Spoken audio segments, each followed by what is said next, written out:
Where does that put you for Deadpool and Wolverine? Brian hit me up the other day and he said, "Congratulations on Dune." Oh, And I said, "Thanks for the work." And I'm not sure yep. what I meant by that. You direct episode 6 of this season, and you have no shortage of friends and collaborators to lean on for advice. Did you soak anything up from working with our Canadian friend and sci-fi legend, Denis Villeneuve? Yeah, I mean, a lot from Denis.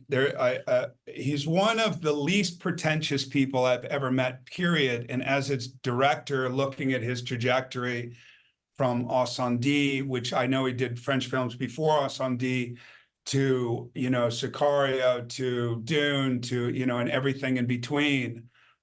He's the same human being. I think the Coens were the same way. There's a real lack of pretense in the ambiance that they create on set. So hopefully I was able to do that a bit. I know I'm really energetic. I have a lot of energy. I love celebrating other people.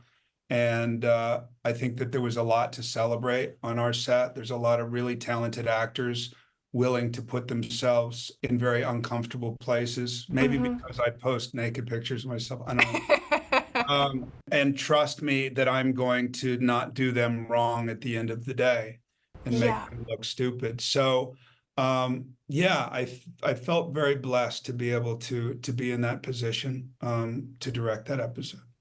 Definitely. In Outer Range and as far back as No Country for Old Men, you have been the subject of headlines and Reddit threads about how to create your Carhartt-inspired fashion. So do you want to take credit for the current workwear fashion trend?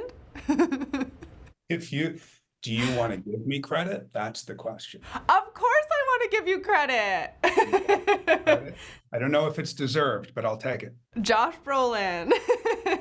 And I have to ask, you were Cable in Deadpool and you were Thanos in the MCU. So where does that put you for Deadpool and Wolverine? I don't know where it puts me. I'd like to know, though, because a lot of people are asking, was I there?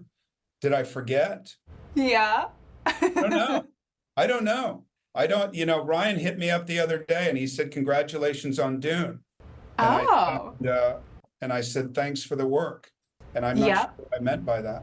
I don't know. Well, maybe he doesn't want to share the spotlight with you. Maybe he doesn't. I don't think he's a selfish guy, but I always learn new things.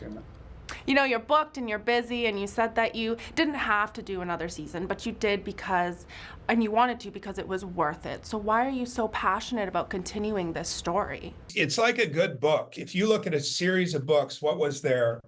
Encyclopedia Brown when I was a kid. And Encyclopedia Brown, you get halfway through the story and it would stop and it would give you 2 roads to 2 different endings. Yeah. Like, God, which one do I want to choose? Do I want to do this one, but then I'll miss out on this one, but I can always go back and get another one. And I think that that's what's intrigued me about this series. I think Brian Watkins came up with such a great idea. And what does the whole represent? It is the whole confronting yourself, is the whole some kind of symbolism of the country or this or the contemporary times or whatever it is, and we can explore it, and I think people have felt interactive with this whole experience. There's more people I see out on the street saying, is there going to be a season 2 than probably anything else that I do. Sicario is probably another one that's high on that list. Is there going to be a Sicario 3? So obviously it intrigued people enough to want to know more and to want to, get more into these characters and all that. I felt the same way. So I feel like I'm a fan in the same way. I felt an immediate connection to it because as an Indigenous person, it reminded me a lot about the sacred places in Canada and the US that we consider portals and spiritual places of energy.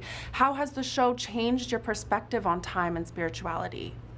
I think, it just it reignited it, because when I was doing Young Writers in Tucson, Arizona, I got very involved in the Indigenous community there in my early 20s. And I was just deeply involved. And there was a guy named Semu Haetu who I used to spend a lot of time with, who was a 95-year-old shaman. And so I've had a lot of involvement in that. And I got away from that in the last probably 10 years.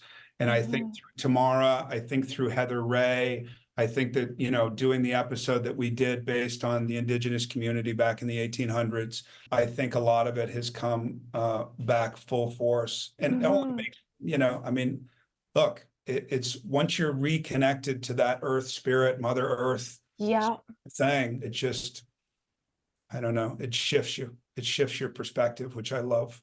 100%. Well, thank you for all the work that you do, and I'm a big fan. Thank you very much.